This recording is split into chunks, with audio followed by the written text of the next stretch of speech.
Warning, this episode contains strong language or mature themes. Parental discretion is advised.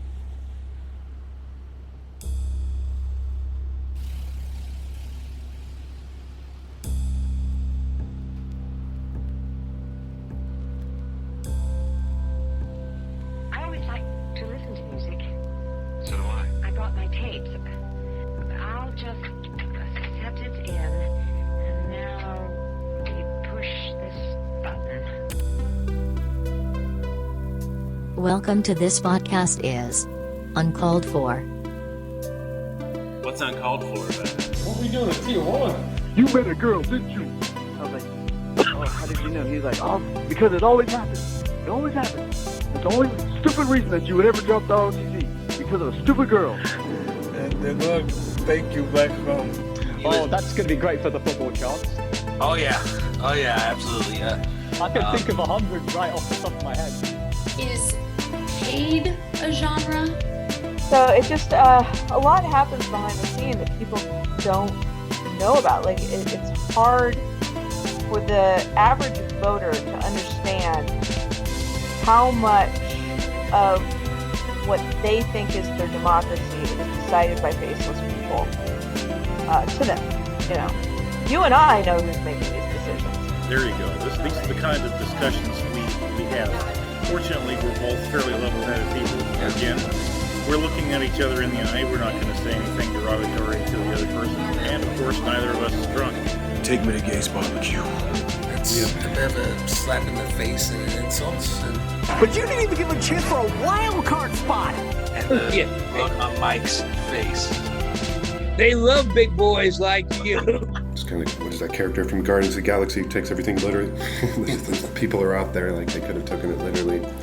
Yeah, we're crazy people and we love what we do, and so we just keep creating regardless of how hard it can be sometimes. Thank you, and thank you for having me on your podcast. Oh, absolutely. And remember, no you.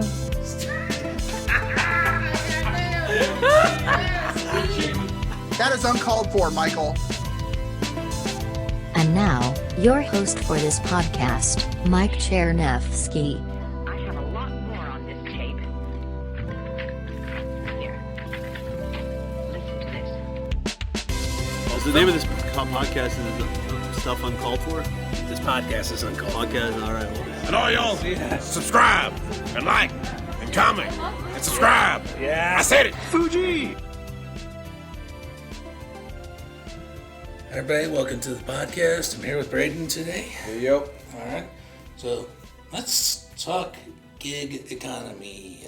How would you define it, for starters? Well, let's define what a gig is first. It's just a temporary job. But if we're talking about gig economy, we're talking mostly about app-based work. Mm-hmm. Like you have an app on your phone, you open it up and you go to work. Yep. We're talking like DoorDash, Uber, like there's even a bunch of like, I know I have a sister who did like some sort of pet care app for a while. Yeah, it's basically like taking over, like, I mean, it's just taking over. Mm-hmm. In the strictest sense, you could say the entertainment industry is a gig-based economy too. Oh yeah, because you hear musicians and actors talking about, oh, I got a gig instead of I got a job, right? It's more just like you're going towards job to job to job, but nothing's consistent. Right, and that's what defines a gig economy for me, is that it's inconsistent work, but it's still work. You're still getting paid for it. But we're going to focus more on the app-based works, which you and I both participate in. Mm-hmm. You're with Uber, yes, and I'm with DoorDash. Yes. In fact, for those who've been listening to the podcast, I started doing DoorDash when I had Luke and Dan on the first time. As Luke actually suggested I give DoorDash a try, and they were both doing Amazon Flex, I believe it's called.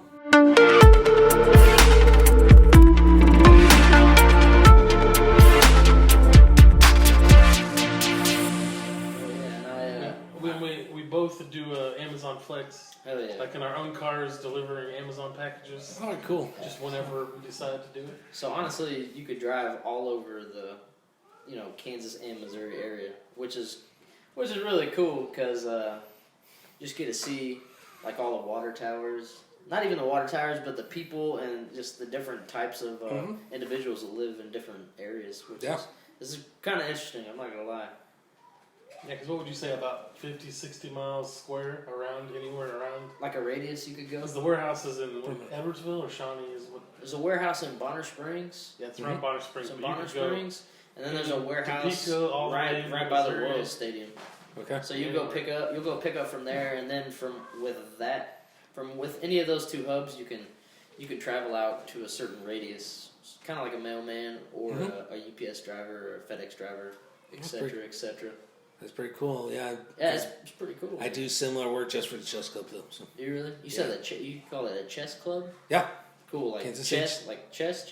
Yes. Cool. Do you have a car? Or you have a car? Yeah. But you could still sign up if that was something you might be interested in. I've been thinking. I thought about doing Uber, but I think the car's now too old to qualify for. I don't think you'll have that problem with Amazon. Oh no. Yeah. The car wouldn't be too old for Uber. And there's a warehouse up there by. You could do a DoorDash. You go pick up people's food for them and take them their food. I heard about. I've heard good things about them. So. I mean, it's pretty.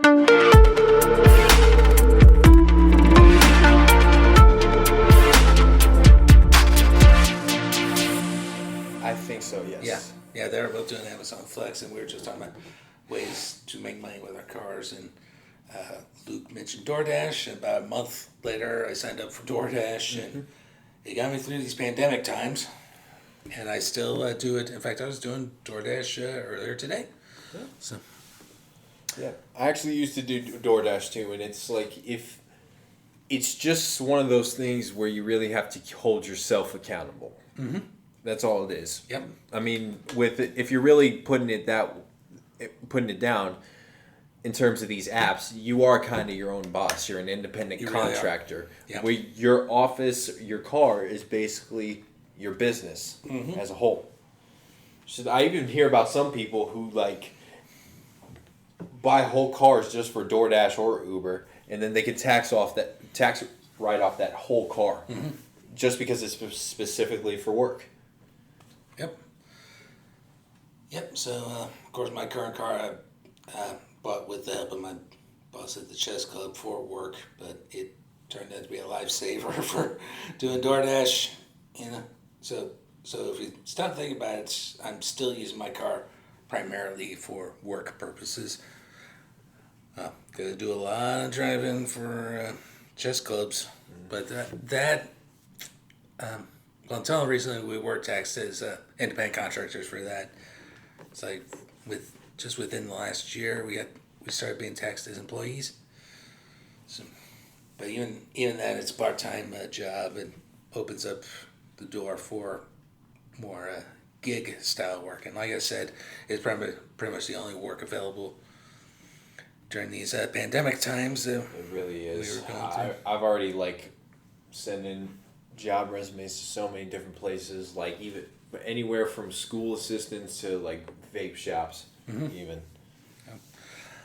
nobody's wanting to hire. Everybody's hiring, but nobody's wanting to hire. Yes. Yeah. Exactly. So I'm just talking about my experience with DoorDash. So by the time this episode releases, I will have clocked in about 5,000 lifetime deliveries with DoorDash. For those who don't know what DoorDash is, and it's hard for me to believe there isn't anyone who doesn't know what DoorDash is, it's primarily... You need to find the rock that you're living under and get you out of it. Yeah, it's primarily food delivery. I say primarily because it's not exclusively food delivery, but mostly... Food delivery, grocery delivery, convenience delivery. Yeah. I've had video games. I've had feminine hygiene products. I've had car parts.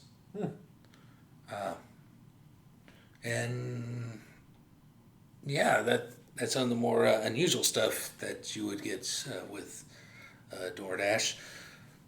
But your bread and butter is picking up from different restaurants. And to their credit, these restaurants all have it down to a science at this point. Mm-hmm. Yeah, they kind of have to work around, like, it's almost like you have to work around these apps in some sort of sense. Because even, especially up at the airport right now, there's a specific drop-off point and pickup point just for Ubers, literally. Because they know that's going to be a main issue. Everybody trying to get in and out of there as quick as possible. Yeah, and I think, Brandon's son, that's the new KCI terminal. Yeah. Which, there's still some people that yearn for the older terminals that just got decommissioned. They're about to be torn down, where you could just drive up, drop off, and be on your merry. But that's not how it works with this new terminal. No. You know what they should... I keep telling people that what they should do? They should take one of the... When we should start a petition on this, by the way, if we can get enough listeners on this. I petition that we need to take one of the old terminals by the airport and use it as a concert venue. Think about it, honestly. Just put that whole old terminal into perspective. A huge roundabout, plenty of open space. Imagine the number of small huts and restaurants, pop-ups and bars you could put in that one little stretch, and then the stage is right in the middle, literally. And best part, you could have artists like literally fly into the airport, just perform, and then get on a plane and get the fuck out right afterwards. Yeah, unfortunately that's not the way they're going, but that's a good... What wouldn't it be cool though? It would be cool. I think it'd be a good application for what to do with Kaufman after the Royals moved downtown. Yeah, sure, true. So you're likely with DoorDash to get jobs from Chipotle and Chick-fil-A and McDonald's and all the big names of fast food. But you also get some of the lesser-known restaurants. There's even one that the dude operates it out of his home kitchen. Wait, really? Yeah. You could set up your own home kitchen and have delivered from the... What? Yeah, there's a gentleman in South KC, like close to Martin City area. He calls it it's called the Arabic Market, and he does Arabian food, Middle Eastern Arabic food. Right out of his own kitchen.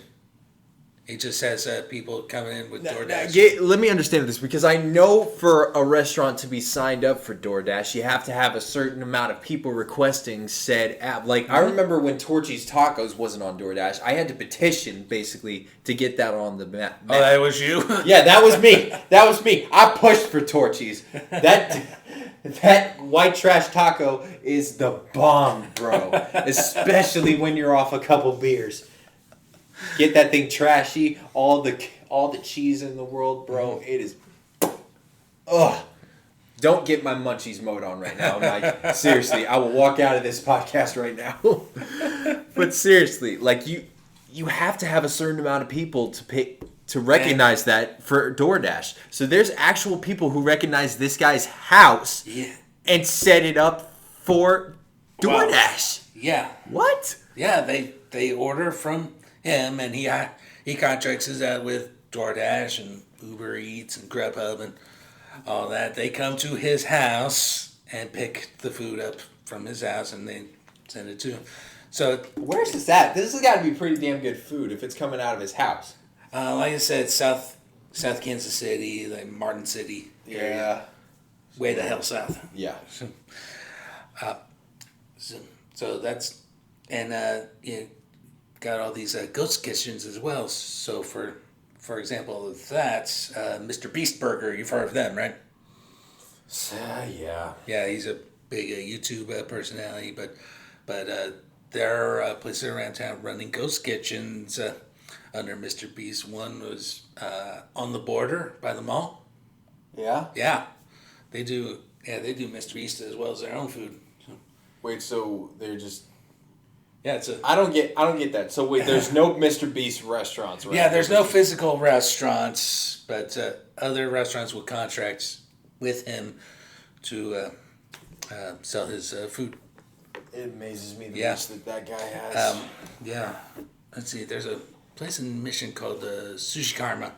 They have a number of ghost entities like "fuck it, I'm vegan," and that's PHUKET. Fuck it. And kids, you can't say fuck as long as it's with a PH. Tell your teachers that. Yeah, and that's it. Yeah, that, and they do mostly Thai because fuck it is a city, I think, in Thailand. So fuck it. Mm-hmm. Where are we going for vacation? Fuck it. Fuck it. Right. But for those who are entertaining DoorDash, like Braden said, you need to treat it as though it is a part-time or full-time job. You need to set expectations for yourself. You need to set a personal quota to keep it actually profitable. Yeah. Because it's the same way for Uber. Like Uber and DoorDash go so hand in hand because really like do. Uber with Uber Eats especially. Yes. Yeah. But I know that there's like pros and cons with each one. Like especially for I don't know how the prices are on DoorDash since I haven't done it since the pandemic. Right. But Uber rides like how I do it personally is I go off of a quota. Mm-hmm.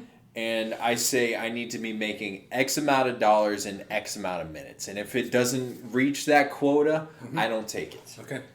Yep. So Mike, what I said daily max, so I don't get burned out. So 8 deliveries a day, but I try to do at least 2 on days I am delivering. Ideally 4. I will not take any orders that pay less than $5.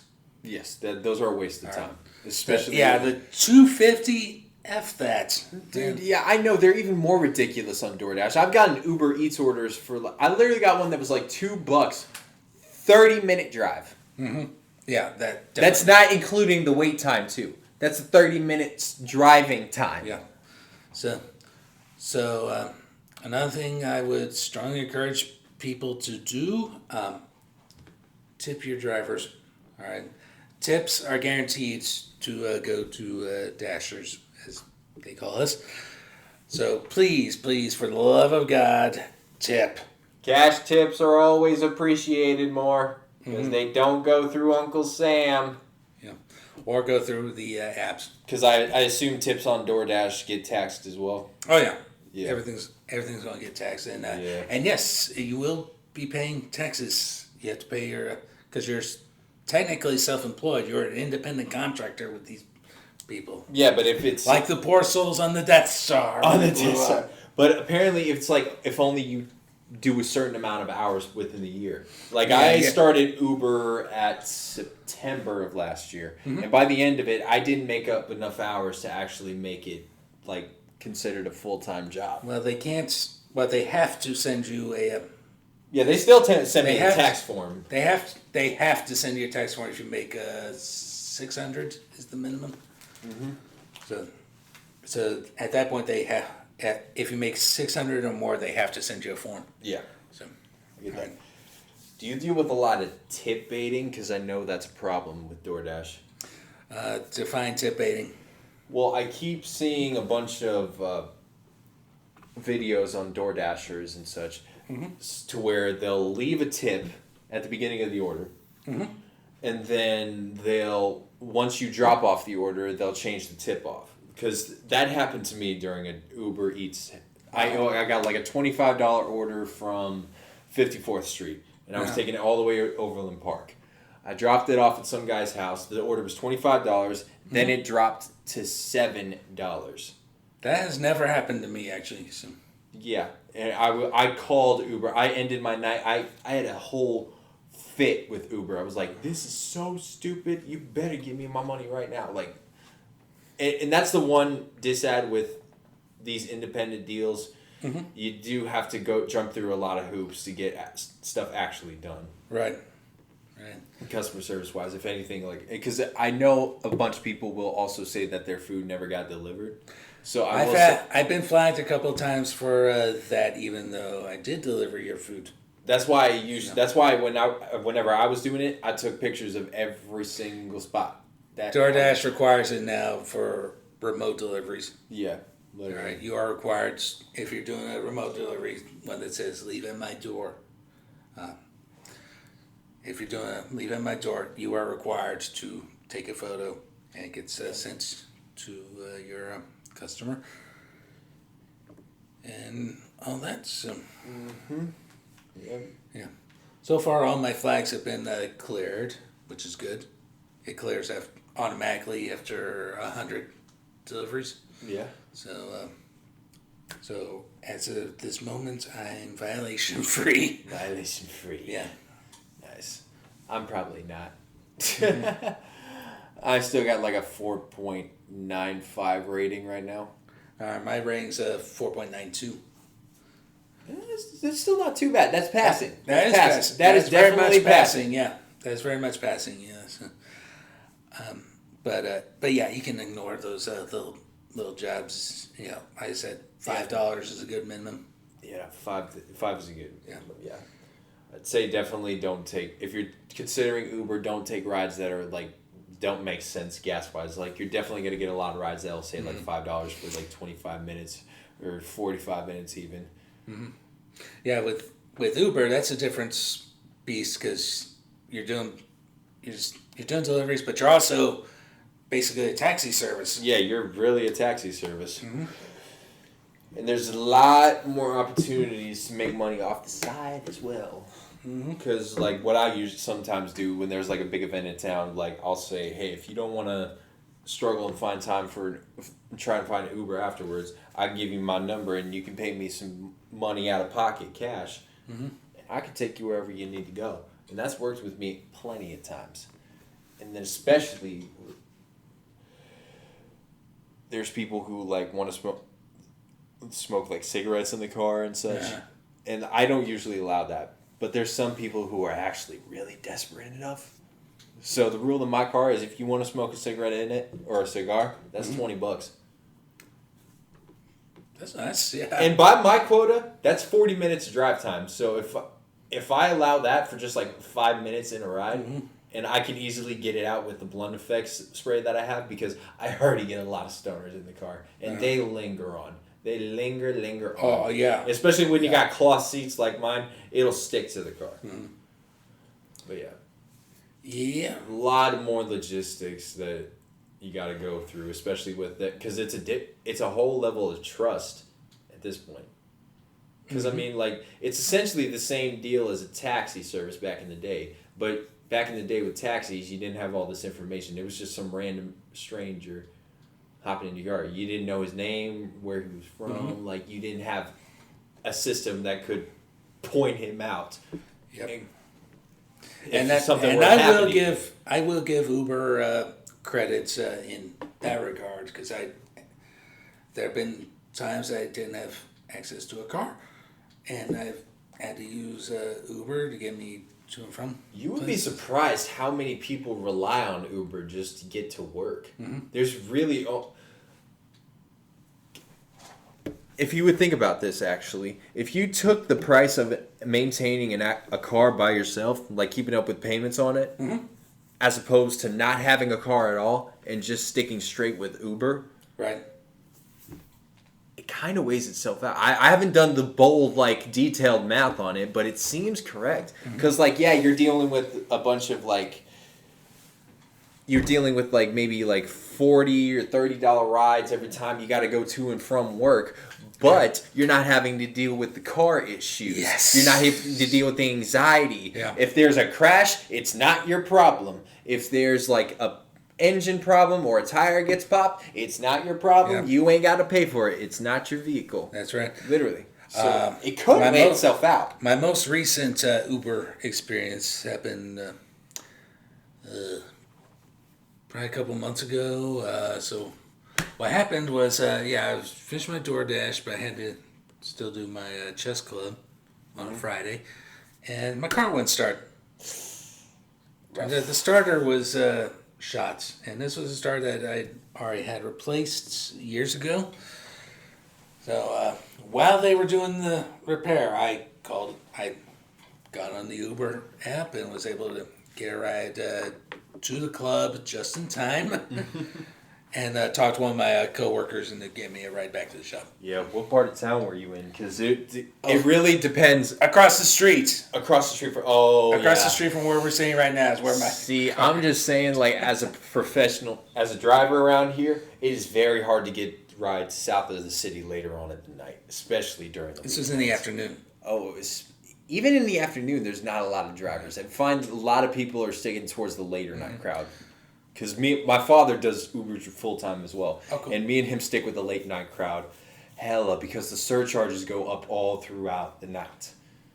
Mm-hmm. Like, because I imagine like they get higher and higher throughout the night on DoorDash as well, right? Yeah, but I doubt you'd be out that late. I don't do DoorDash at night anymore. I did when we were starting up, but I found out after dark, people don't light their houses well enough.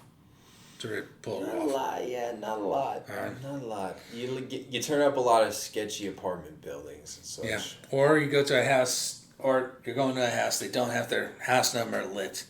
Like, where am I supposed to go with this? You know? Or you get dragged out to some country gravel road in the middle of nowhere, and you don't know which driveway you're supposed to be turning down. Exactly. Yeah. So that's another piece of advice I could give for DoorDash. If you're going Dash at any time in the day, around lunchtime is probably the best time to do it. Yeah, lunchtime, dinner time, yeah. Because later on in the night, you're mostly going to get orders. Like at midnight, you're mostly going to get orders to Waffle House and McDonald's. Yeah. That's it. Or Denny's. Or Denny's, yeah. But one already burned down in the city, so. Yeah, I heard about that. Yeah, I was there the day before it burned down because I was Uber driving and I was just stopping by to have a little break at Taco Bell and then parked there. And then I did the same thing the next day and then I looked up, all crumbled down, burnt to ashes. Which Denny's was it that burned down? It was one by the hotel up by Kauffman Center, by Kauffman Stadium. Oh, okay. So the Denny's that's right across George Brett Bridge. Yeah. Yeah. So now you have to go to Taco Bell. Yeah, now you're stuck at Taco Bell or Subway, dude. Those fucking people are ruined. Because I've seen the people that work there. They hate their jobs already. I mean, yeah, because you can only think that those aren't doing enough. And the thing with this gig economy, the economy is kind of designed to a point where you have to have a side gig. It really is, yeah. Because I've been looking at the math in a bunch of videos online. I've kind of already considered that fact that I'm never going to own a house. Kind of keeps going up. The prices keep staying the same, and there's no way financially I can set a system to where I can just pay that off. Yep. It's never going to happen for my generation. And I'm going to tell you, you're absolutely right. I own a fourth of my house because I have 3 siblings, and it was in my mother's name, and of course she's been dead it'll be 13 years now by the time this comes out. So that's part of my inheritance is a fourth of the house. I own a fifth of my house, barely that even. Yeah. And you're talking about side jobs. Well, whenever I can get around to it, I do have kind of a side job to help my dad out. Mm-hmm. The deal is similar to DoorDash, but I know who the customer is in this particular case, and he would pay a little more to cover not just the cost of the food, but also help out with some stuff like gas and everything, and it's usually not that big a deal. Just get a couple of $5 menus at Wendy's. Yeah, $5 biggie bag. Yeah, dude, savior in college. That was the savior in college, literally. Yeah. Good deal. The side gigs do kind of help college students more than anything as well. If anything, it was kind of designed for the new generation. Because I know a bunch of people, college students say they'll do DoorDash around their area. around in Lawrence, Kansas, it's garbage for Uber because Uber doesn't even recognize the maps out there. Back in the day, for Uber drivers, I'm not sure how it was for DoorDashers, but back in the day, all you could see out of each of the orders that you got was just how far the pickup location was. So with DoorDash, they'll give you a map of where everything's going to be, where you're going to pick up, where you're going to drop off. Yeah. Give you kind of a rudimentary map of where you're going. Well, as someone who doesn't like driving on highways all that much, I will take a lot of detours on the way to. But understandable. Yeah, but sometimes it's unavoidable. Like if you're going up north, you have to get on a highway, right? So, but yeah, I could see Lawrence being the big college town that it is. A lot of DoorDash going on. Oh yeah, there's a lot of students that do DoorDash up there. Well, all those. Dude, I couldn't count a block of restaurants on Mass Street with my fingers, literally. Mm-hmm. You'd have to have more fingers for that. Yeah. There's every time I go over there, there's a new thing that's being built up. There's something being replaced or something. Dude, it's hard to keep up with, especially if you're a student up there. Right. And I do have one other thought about taking DoorDash orders. Sometimes they'll try to do what's called stack orders. That's when they give me more than one order at a time. F that. I concentrate best when it's one at a time. I easily get distracted. Trying to just stick it with the one at a time. I don't need anything stacked on to me. All right, so if anyone at DoorDash is listening to this, cut that shit out. I know. I doubt anyone from DoorDash. You weren't for it? You weren't for that? Making the extra money? Or is it just more of a customer service deal for you? Got to make sure the food's hot and ready for them. Yeah, it's a little bit of both. I want my customer to be happy, and I want to be able to concentrate on what I'm doing. And it's kind of hard to concentrate on what I'm doing when you're trying to send me 2 different places at the same time. Yeah. Oh my gosh, dude. Literally. Okay. Top 3 things that annoy you, that your job annoys you about. Mm-hmm. That annoys you about your job. Yeah. Go. Well, that's one. The stack order thing. One? Okay. 2, and this is actually driving in general. People, stop following me so closely, please. All right? Don't get me I am definitely afraid of people following me too closely, especially in bad weather and especially at night. So knock that shit off. If I look in the rearview mirror, I can't see the bottom of your tires. You're too close. Back the fuck off. Or change lanes. One or two, but other way, I guarantee you're getting a middle finger from me when you pass me.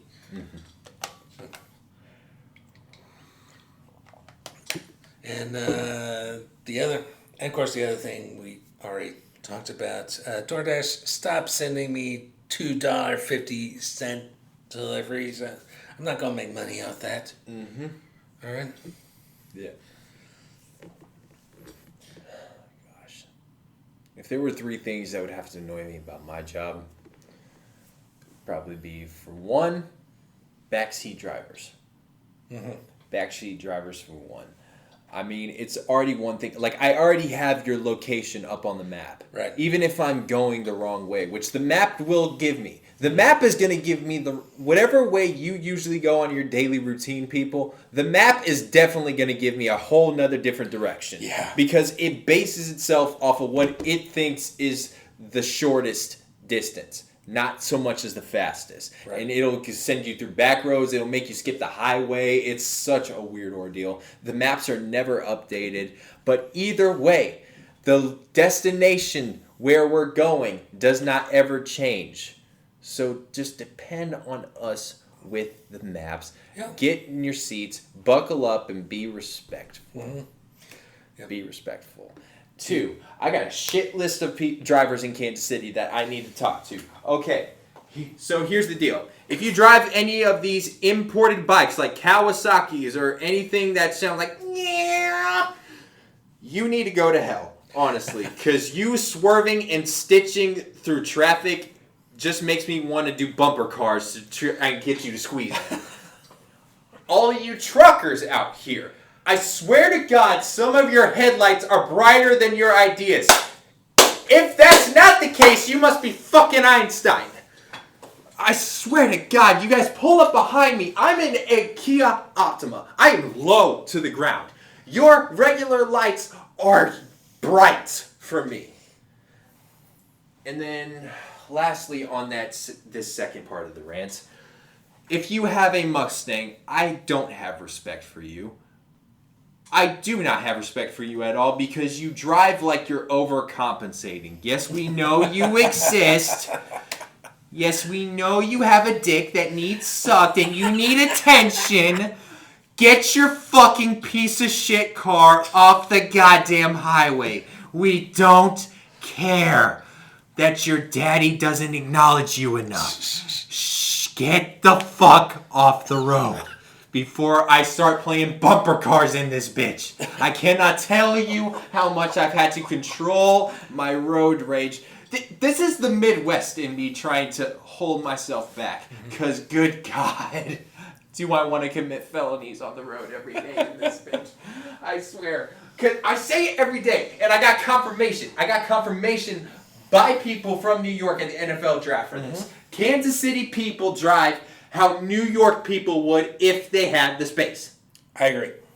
Legitimately. They gave me the confirmation. It is exact.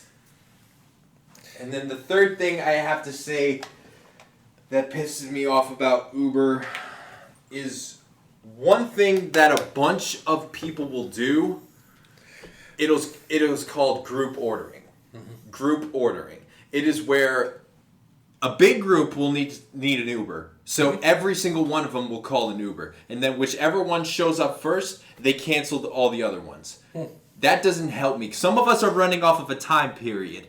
We are not on your clock. You are on our clock. My job is to get you from your location to your destination as fast as possible. That is my job, okay? It is not my job to cater to your every fucking need. Like, I literally, oh my God. How can I describe this woman? This dumb bitch was... No. So we will keep anonymous, of course. I'm kidding. I'm just saying. Once I explain the story, you'll understand. I was picking up a group of people all the way from Blue Springs, going all the way to Bonner Springs at the amphitheater for Kelsey Jam, where they were having Rick Ross and Machine Gun Kelly for some reason. You could definitely tell these people were MGK fans. And we were going all the way over there. They asked me to turn on 103 to the trap rap stuff. Like, listen, I don't have a problem with rap. I have a problem with trap rap because it's the same repetitive bullshit every time. And that's all we were listening to for this 40-minute ride. I'm chilling with the guy in the front seat, not knowing these guys are doing shit in the back of my car. Because when we get to the spot, the lady who called the ride, of course her name is Michelle, she fucking posts up and she says, okay, so there's no trash cans outside here. Can I just leave this trash in your back pouch of your seat? I was like, well, seeing as this is an Uber car and not a trash bin, I'd appreciate you not leaving your trash in here. And she's like, well, I'm just going to go ahead and leave this in here, and you can go ahead and miss out on that $20 tip I was going to give you. And also, people, if you keep telling your driver that you're going to tip him, the more you tell him, the more we know you're not going to tip. I have had so many people telling me, like, oh, I got you on a tip, bro. I got you on a tip. No, I got you on a tip. I will take care of you later on. I will take care of you. You bitches don't ever tip. You don't ever tip. You don't ever tip. Literally. I'm ranting. Where was I leaving off at? I think it's yeah, and that is not easy to drive Blue Springs to Bonner Springs. Yeah. But that's the length of the. That is the whole city. That's the whole fucking city. Literally, I don't go past Bonner Springs when I drive, and I definitely don't go all the way out to Blue Springs.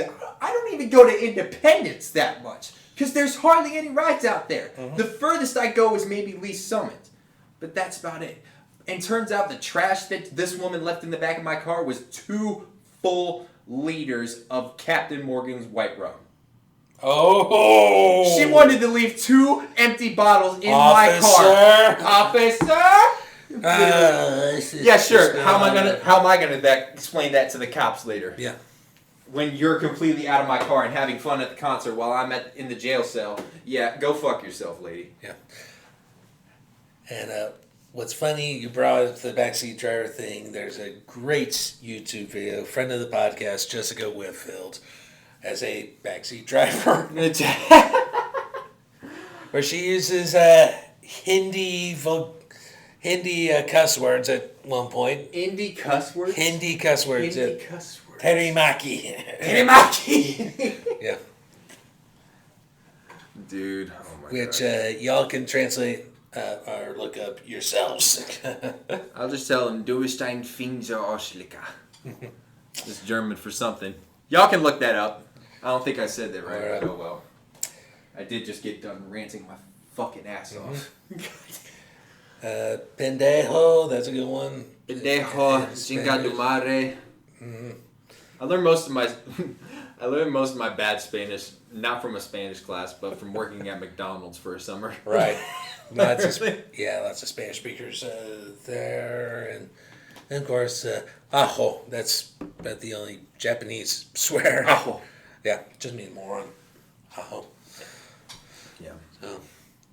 Which I want to add one more thing for everybody else who's bobbing and weaving around Uber drivers in the city. There's these things called side view mirrors. Yes. See, these certain attachments to your car, I don't know if you've ever seen them. They're kind of off to the left side, right outside your driver window. Mm-hmm. They're used to picture that blind spot that's over your shoulder that you can't exactly see, right. The one that has cars coming. Mm-hmm. See, you look at that objects so that you don't have assholes like me coming up and wanting to do bumper cars with you all the time because you cut them off earlier because you weren't paying attention. Yep.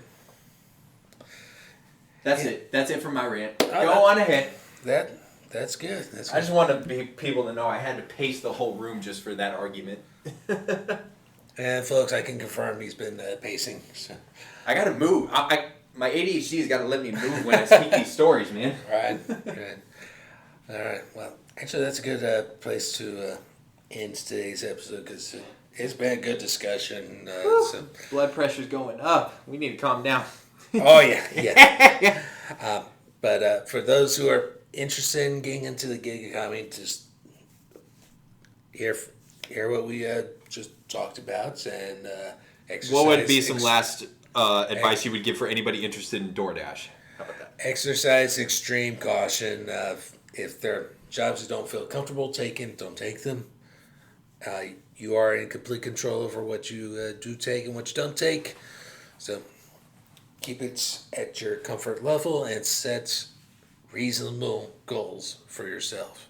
And if you're feeling bold enough to make a little extra money for ride shares, dash cams and personal protection are the name of the game. Mm-hmm. Dash cams and personal protection. Yeah. If you can get a view from outside and inside your cab, that would be definitely beneficial because if you get a crash on the road, something might happen. And personal protection is necessary. I know a lot of Uber drivers who carry firearms with them. Mm-hmm. Me personally, I got a small pocket knife. That's not much, but it'll do the trick. Also, mace would be... mace would definitely be, yes. Spray. Especially if you're a female Uber driver. Dude, there's not enough. I commend female Uber drivers. That is a... Oh, yeah. Dude, that is... Absolutely.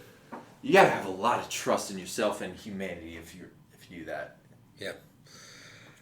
So... Shout out to the female female drivers. I should probably get some more pepper spray for my car. I probably need pepper spray too. Yeah. I'll tell you a story about pepper spray when I turn this off. I got a story about pepper spray too. Yeah. and nothing to do with the gig economy. So sure. Yeah. All right. So this is a good place to end today's episode. So be safe out there if you choose to do the gig economy. And have fun, but do it responsibly. Have fun, do it responsibly. Hopefully listen to this podcast while you do it. So. Yeah. And we'll talk to you next time, guys. Later. Walk your dog vegan and put your makeup on. Posing perfectly pouting and put your makeup on. Hypocrite, selfie, snowflake nation, not making a difference, not voting, not independence. This podcast is Uncalled For is hosted, produced and edited by Mike Chernevsky. Opening music is I Thought You Were Cool by Holy Isna CC0, licensed under a Creative Commons 01.0 Universal License. The outro music for this episode is Goodbye Pretty People by Eaters, licensed under a Creative Commons Attribution 4.0 International License. The co-host for the podcast is Braden Shryock. Please like, share, and subscribe to the podcast through your favorite podcasting platform, like our Facebook page at facebook.com/uncalledforpodcast. And check out our blog with show notes at uncalledfor.home.blog. If you are in the United States or Canada, you can call us at 816-832-5160. Leave your message or question for us, and if we like it, we will play it on the podcast. Please support the podcast and purchase our exclusive Uncalled For merchandise. T-shirts, sweatshirts, mugs, stickers, and so much more. Go to www.cafepress.com/uncalledforpod. Thank you so much for listening. We will see you next time.